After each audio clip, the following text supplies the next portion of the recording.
Hepimizin evinde de aynı sorunlar var. Acaba koronavirüs müyüm gibi bir endişe var. Bu tüm dünyada biliyorsunuz koronavirüs dediğimiz Covid-19'la grip ve soğuk algınlığını ayırt etmemiz gerekiyor. Buna bir benzeyen de mevsimsel alerji. Mevsimsel alerji hem ilkbaharda hem sonbaharda olabilir. Önce bunu söylemek istiyorum. Mevsimsel alerjilerde hastalarda bir hapşırmayla beraber gözlerinde kızarıklık ve burun akıntısı var. Ciddi şekilde mevsimsel alerji bu yönüyle ayırt ediliyor.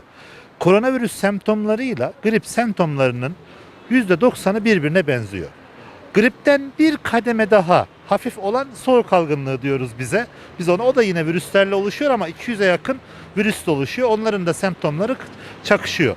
Burada koronavirüsü en önemli ayırt edenlerden bir tanesi tat ve duyu kaybı, bunu biliyorsunuz. Bu geçici bir tat ve duyu kaybı. Daha sonra bu aylar içerisinde düzeliyor. Düzelmeyen vakalarda mutlaka takibe alıyoruz. Ek tedaviler veriyoruz. İkinci koronavirüsü diğer enfeksiyonlardan ayıran, griplerden ayıran durum ise nefes darlığının olması. Hasta ciddi bir göğüs ağrısı, nefes darlığının olması. Diğerlerinde de olabilir mi? Olur ama akciğer kaynaklı olduğunu hastalar anlarlar. Ve sonbahar olması, soğukların başlamasıyla da bir de sinüzit dediğimiz, yani özellikle başımızdaki sinüs bölgelerindeki akıntılarla karakterize olan bir durum var.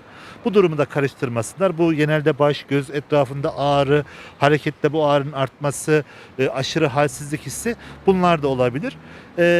Tabii bunların hepsinden korunmanın amacı şu, biliyorsunuz, yine gripten korunmak için bizim aşılarımız mevcut. Ama koronavirüs aşılarını olmadılarsa mutlaka aşılarını olmalarını istiyoruz. Aşıya güvenmesini istiyoruz. Ben aşımı oldum. Bizim personellerimizden aşı olanlar da hasta oldular mı? Oldular ama daha hafif atlatıyorlar. Hastalarımız, aşı olmuş hastalarımız yoğun bakıma daha az gidiyor. Aslında bizim yoğun bakımlarda aşı olmuş vakaların azalması bizi rahatlatıyor. Onun için onlara bunu tartışmadan doktorlarıyla iyi bir ortamda konuşarak bunu değerlendirmelerini öneriyorum. Tabii koronavirüs aşısıyla beraber normal aşılarında olabilirler. Aslında dünyada aynı gün bile olabilir diyen yayınlar olmakla beraber burada yine arasına bir gün vererek ya da bir 48 saat verdikten sonra grip aşılarında olmalarını, özellikle riskli gruplarda, kim bunlar?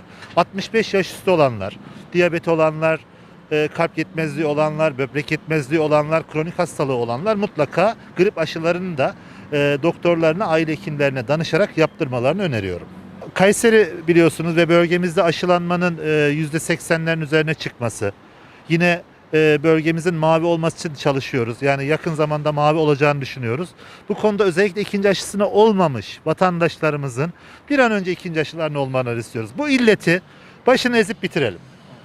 Bu illetin hep beraber, ancak beraber mücadele ederek üstesinden gelebiliriz.